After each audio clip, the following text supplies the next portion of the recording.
In fulfillment of government's commitment to strengthening local governance and decentralization, the ministry has, for the first time in the history of local governance, disbursed a total of 100 million Ghana cedis in monthly allowances to all assembly members.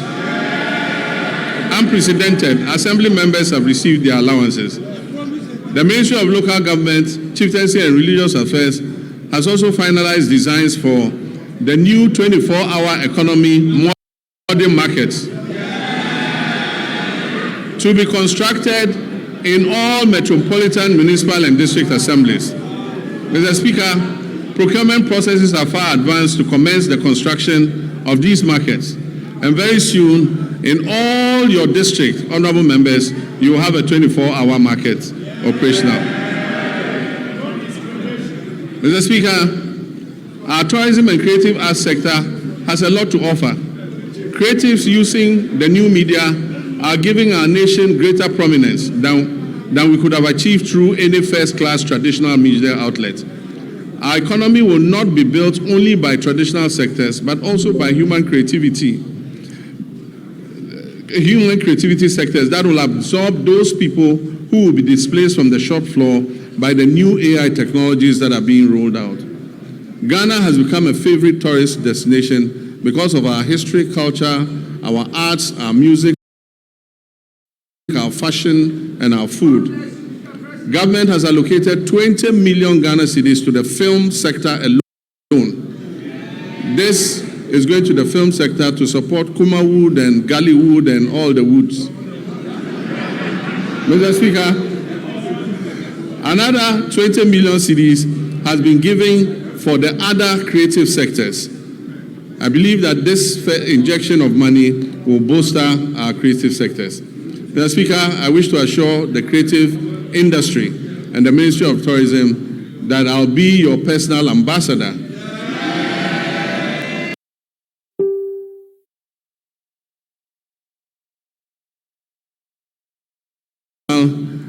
efforts to bring events and conferences to Ghana. We are going to undertake the refurbishment of the Accra International Conference Center to restore it to its iconic past as the country's national and international events and conference venue. Mr. Speaker, the original contractors of the center, Enego Project Ghana Limited, have conducted a structural integrity assessment at the request of the Office of Chief of Staff and made recommendations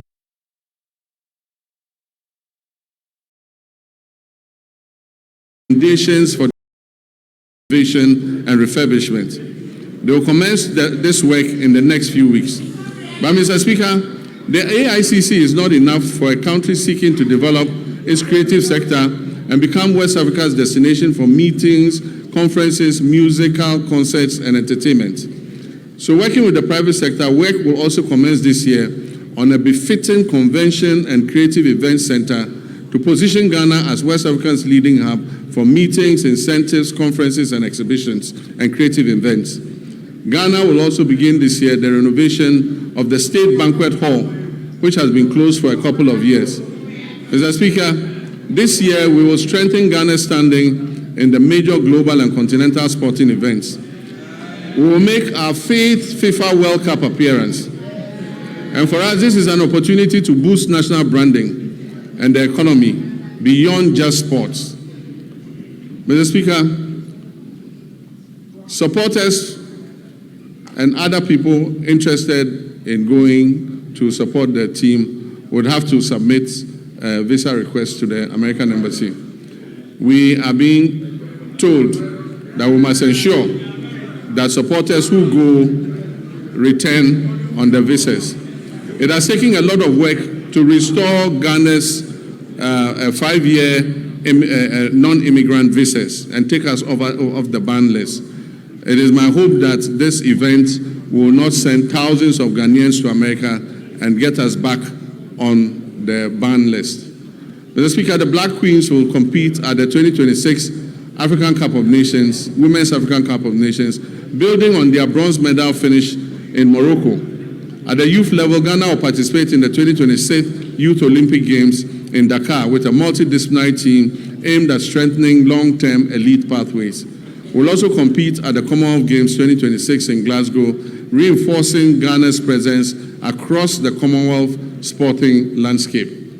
Mr. Speaker, as a member of the Ghana Journalists Association, I've been deeply concerned about the abuses suffered by journalists at the hands of some of our errant security personnel.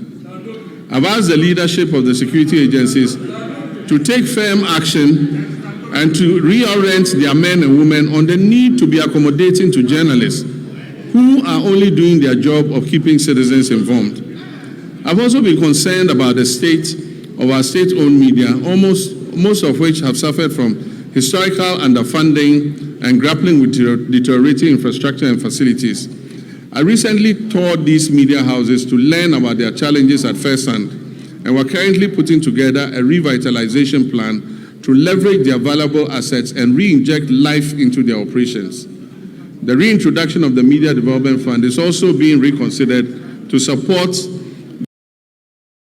the Ghanaian media. Mr. Speaker, as I conclude, during my recent trip to Zambia, we saw what a united Ghana can achieve on the global stage. A simple mislabeling of our culture could have reduced us to a punchline. Instead, we moved with speed and confidence. We corrected the record. We turned what was supposed to be ridicule into reach. We turned confusion into connection. We turned what could have been a negative social media trend into a handshake of friendship with our Zambian brothers and sisters. Mr. Speaker, for most people, that episode was just a fleeting social media frenzy. Yet it served a greater purpose. It showed a nation that understands its brand equity. It showed citizens aligned around a common identity. It showed a country that knows who we are and refuses to be defined by others. But let us be honest, unity in moments of cultural pride has proved easier than unity in moments of political disagreement. If we can mobilize that same collective resolve for our development agenda, we will see real progress. And that mobilization is possible because we are the descendants of a people who united against political subjugation. We resisted economic exploitation and we fought colonial oppression.